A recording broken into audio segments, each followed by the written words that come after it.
inside the atom. Lesson number 5. Lesson number 5 inside the atom. So आपल्या पृथ्वीवरती वेगवेगळ्या वस्तू आहेत. या वेगवेगळ्या वस्तू कशाच्या आहेत? काही लिव्हिंग थिंग्स आहेत आणि काही non living things. So living thing आपल्या या रूम मध्ये तुम्ही मला सांगू शकाल का की लिव्हिंग थिंग म्हणजे जे चालू शकतात, जे बोलू शकतात, अशा कोणत्या वस्तू आहेत की ज्या लिव्हिंग थिंग्स आहेत या आपल्या क्लासरूममध्ये? कोणाला सांगता येईल का? Anyone?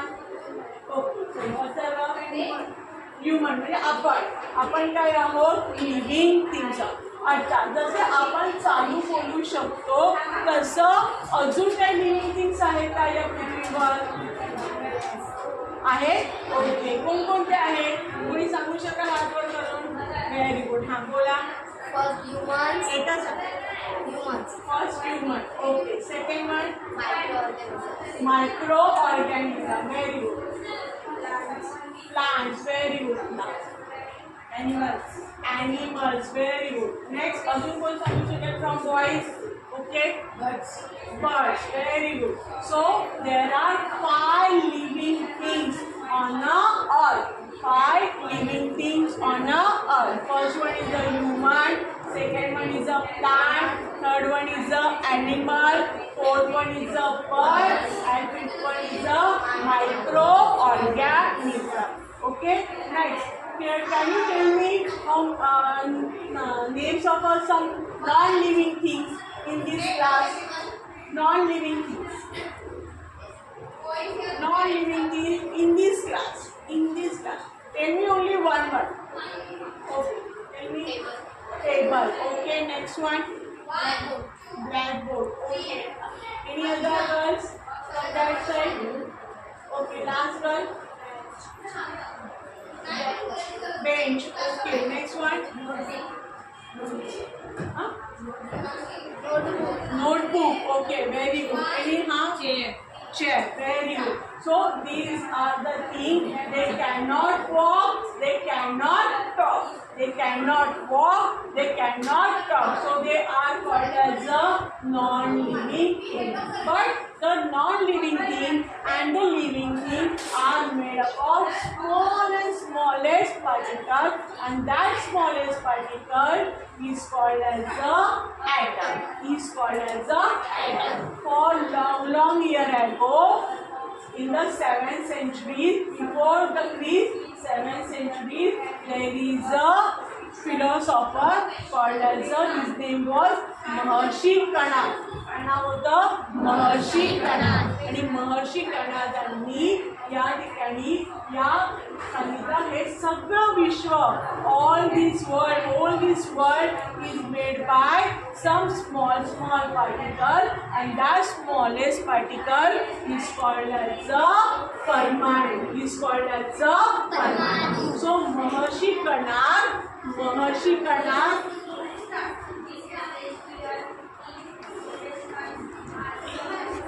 name that small particle as a Parmanu. As a Parmanu. Okay? Next after some years and century, there is one more scientist come in a focus, and his name was Democritus. त्याचं नाव काय होतं? Democritus. आणि तो पण एक philosopher होता, Greek philosopher होता. आणि त्याने त्या ॲटमला नाव काय दिलं? त्या स्मॉलेस्ट पार्टिकलला त्याचे नाव काय होतं? डेमोक्रिटस. त्याने त्याचं नाव काय दिलेलं आहे? ॲटम.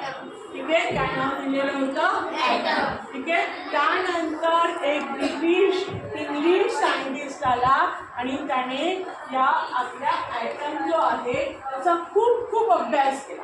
आणि मग खूप अभ्यास केल्यावर त्याला काय लक्षात आलं की याला आपण तोडू शकतो, पण याला आपण संपवू शकतो का? नाही. बघा, हा काय आहे? चॉक. हा पण काय आहे? चॉक.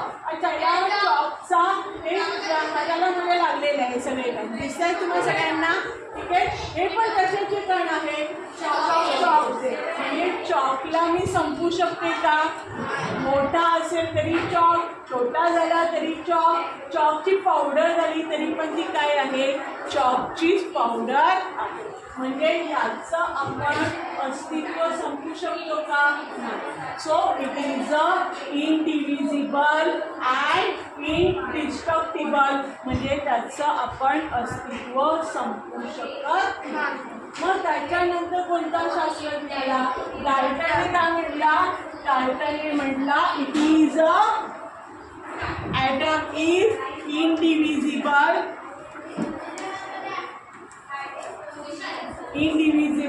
and indestructible.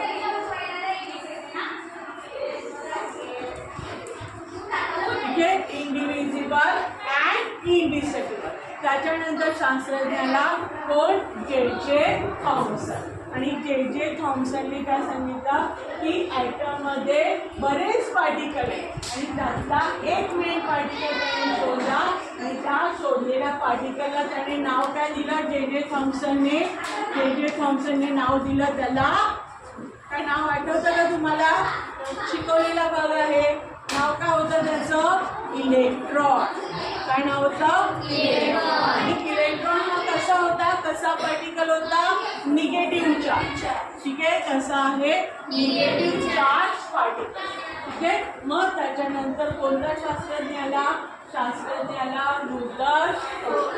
मग रुदरफोर्डने काय म्हणलं की atom is made of 3 parts. Atom हा कशाचा बनलेला आहे? 2 पार्ट्सचा बनलेला आहे. त्याच्यामध्ये काय आहे? न्यूक्लियस. काय आहे? न्यूक्लियस. आणि साईडला काय आहे? ऑर्बिट. काय आहे? ऑर्बिट. आणि म्हणून त्याने कशाचा शोध लावला? त्याने ॲटमच्या न्यूक्लियसमध्ये कोण असं म्हणून सांगितलं? Positive charge that is a proton. Positive charge that is a proton. आणि ऑर्बिट्समध्ये कोण असतात? इलेक्ट्रॉन. ठीक आहे. मग या ऑर्बिटचा पण शोध कोणी लावलेला आहे? Niels Bohr. कोणी लावला? Niels Bohr. आणि नील्स बोरने ऑर्बिटचा शोध लावताना किती ऑर्बिट आहेत म्हणून सांगितल्या? 4. किती? 4 ऑर्बिट्स. There are 4 orbit. मग त्या 4 ऑर्बिट कोणत्या आहेत? त्याच्यामध्ये 4 ऑर्बिट्स त्याने सांगितलेले आहेत. नील्स बोरने ऑर्बिट सांगितलेले आहेत.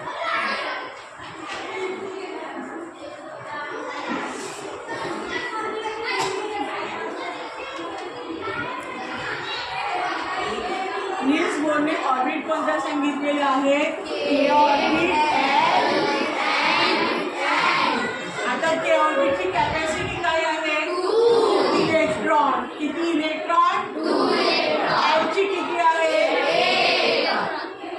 80. आणि 32 इलेक्ट्रॉन्स. ठीक आहे. आता हा जो ॲटम आहे हा आपण कोणीच पाहिलेला नाही, बरोबर आहे. आता हा ॲटम आपण एका मॉडेलद्वारे पाहणार आहोत. ठीक आहे. चला आता आपण एक छोटंसं मॉडेल या ठिकाणी बनवलेलं आहे.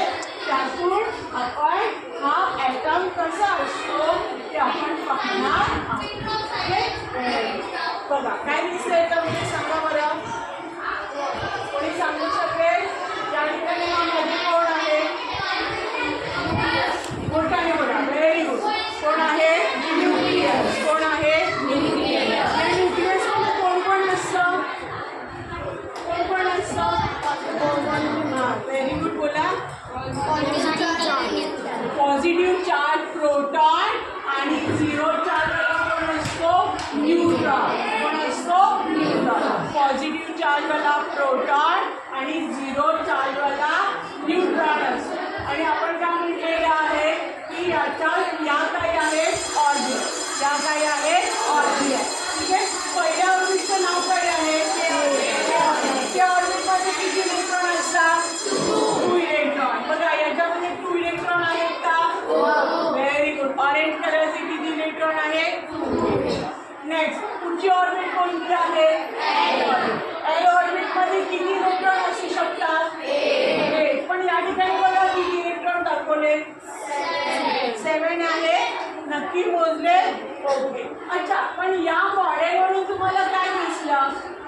काय दिसलं बघा सेंटर मध्ये काय आहे आपला न्यूक्लियस आहे कोण आहे न्यूक्लियस आणि फर्स्ट ऑर्बिट आहे आणि ही सेकंड ऑर्बिट आहे पण यांच्यामध्ये स्पेस आहे का स्पेस आहे ना काय आहे स्पेस आहे आणि त्यामुळे स्पेस असल्यामुळे हे इलेक्ट्रॉन याच्यामध्ये काय करू शकतात रिव्हॉल्व करू शकतात अच्छा आता मी या ठिकाणी दाखवली नाहीये पण तुम्ही मला सांगू शकाल का या फर्स्ट ऑर्बिटचं नाव काय आहे सेकंडचं समजा इथे तिसरी ऑर्बिट असली तर आणि चौथी ऑर्बिट असली तर व्हेरी गुड आता मला सांगा त्या ऑर्बिट मध्ये किती इलेक्ट्रॉन असतात 2 इलेक्ट्रॉन एल ऑर्बिट मध्ये एम मध्ये आणि एम मध्ये 32 इलेक्ट्रॉन असतात आणि हे सगळे एकमेकांना चिकटून आहेत का नाही मग काय आहे त्यांच्यामध्ये भरपूर अशा एम्प्टी स्पेसेस आहेत रिकाम्या भरपूर अशा जागा आहेत ओके कोणी आपण ॲटम पाहिलेला नाहीये ॲटम हा आपल्याला दिसू शकत नाही ॲटम कोणीच पाहिलेला नाहीये पण या ॲटममुळे वेगवेगळ्या केमिकल रिॲक्शन या घडून येत असतात आणि त्या केमिकल रिॲक्शनने आज आपलं सजीव निर्जीव अशा सगळ्या living thing non living thing अशा सगळ्या वस्तू तयार होत आले लक्षात कळेपर्यंत हे अभाग समानता शक्य आहे का